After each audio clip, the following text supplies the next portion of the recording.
All right, you guys, we are now moving on to angles. We focused a lot on segments.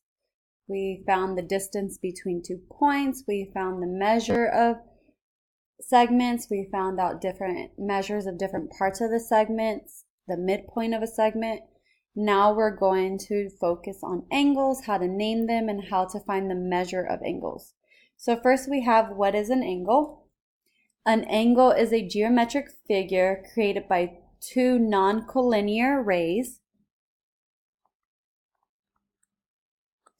that have a common endpoint called the vertex.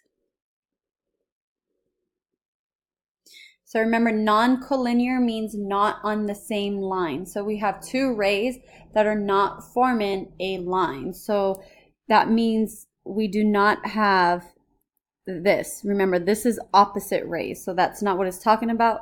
It's everything but that. So our rays have to be a little bit bent to be considered an angle. It can't be something that's just linear and straight like that.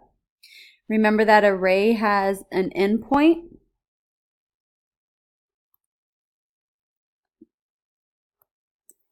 And it extends infinitely in one direction.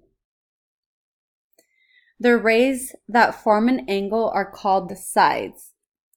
So each angle has two sides, and those sides are rays. The sides are named starting at the vertex and then by any other letter on the ray.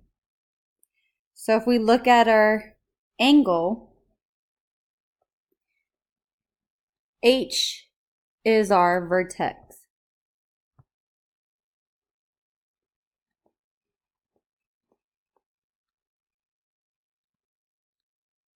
And then we have our two sides.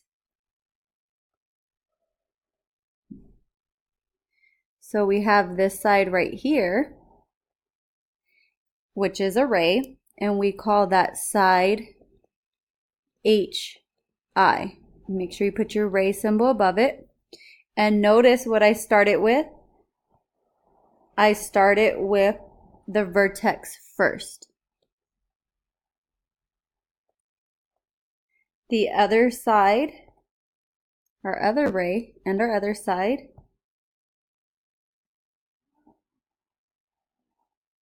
is called side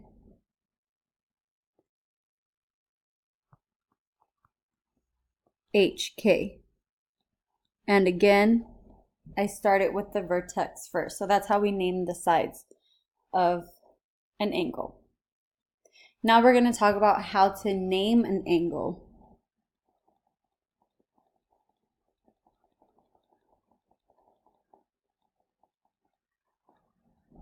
So you can name an angle three different ways.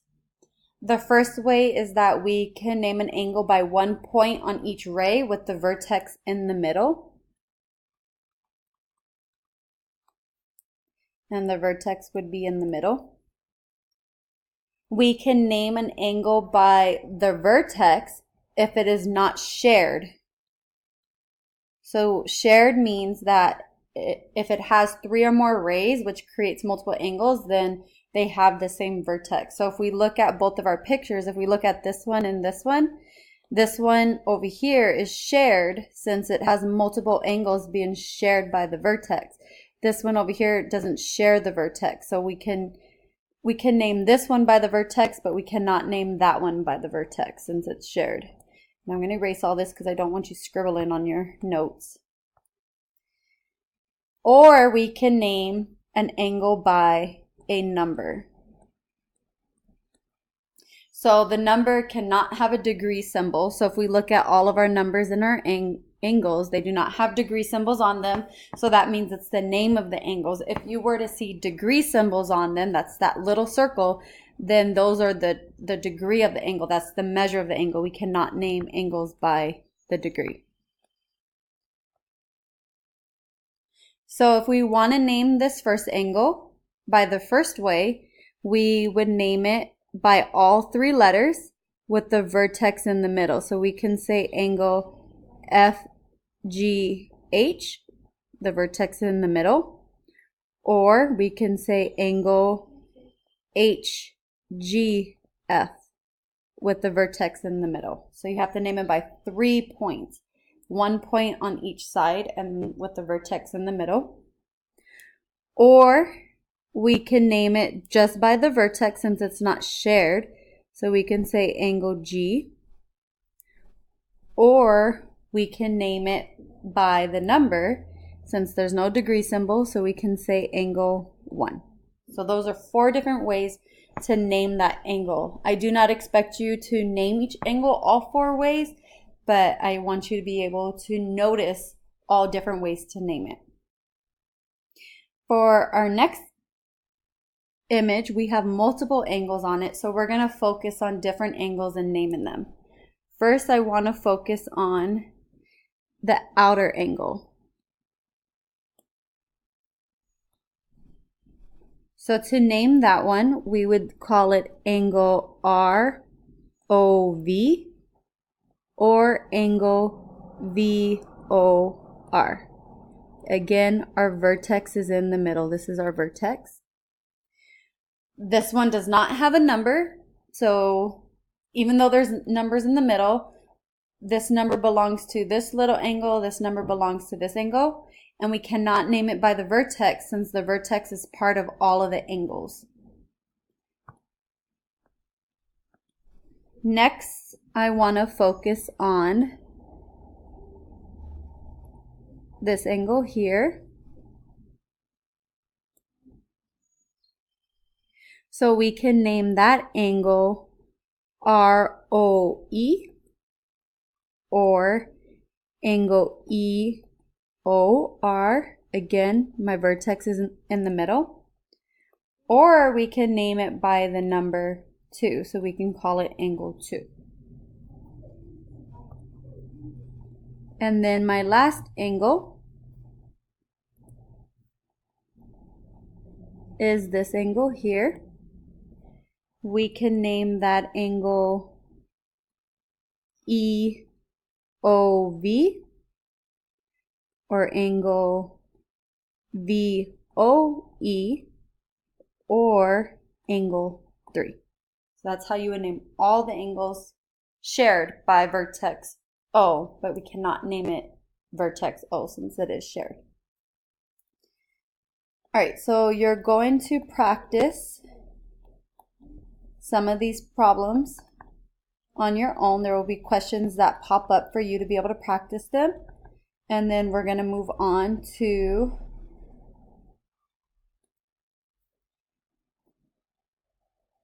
the bottom of the notes. So hopefully by now you practice these.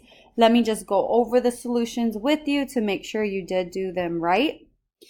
So you're going to use the figure to the right to answer the questions. It says name all the angles that have a vertex at A. So here's our vertex A, and we want to name all the angles that have that vertex. Well, we have this angle. So we would call that angle FAB or angle BAF.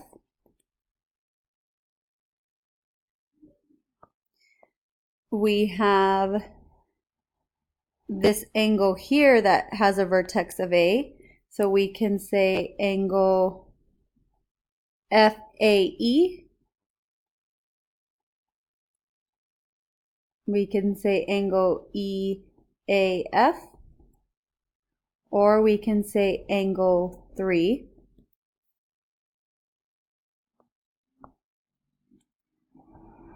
We have this angle here that has that vertex, so we can call that angle EAC,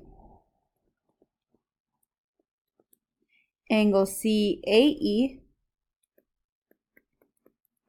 or angle 4. And then lastly, this angle has vertex A, so we can call, I ran out of space, I'm going to write to the side, We can call that angle BAC, angle CAB, or angle phi. So multiple angles share that same vertex. All right, the next question says name the sides of angle 5. Here is angle 5. And remember, sides are made of rays, and we always start with the vertex first. So we have side AB. And we have side over here, which is AC. Don't forget your ray symbol at the top, and they both start with the vertex. Next we have, what is another name for angle 4?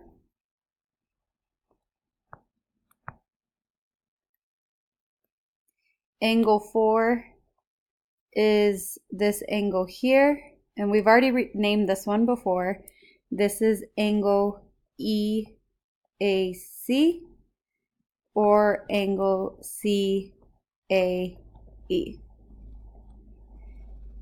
And then I'm going to stop there because the video is coming close to its ending point, and I want to make sure I have enough time to cover the rest. So this will be a 2-part video just because it took me a while to get through the example. So this is part 1. Now you're going to go to part 2.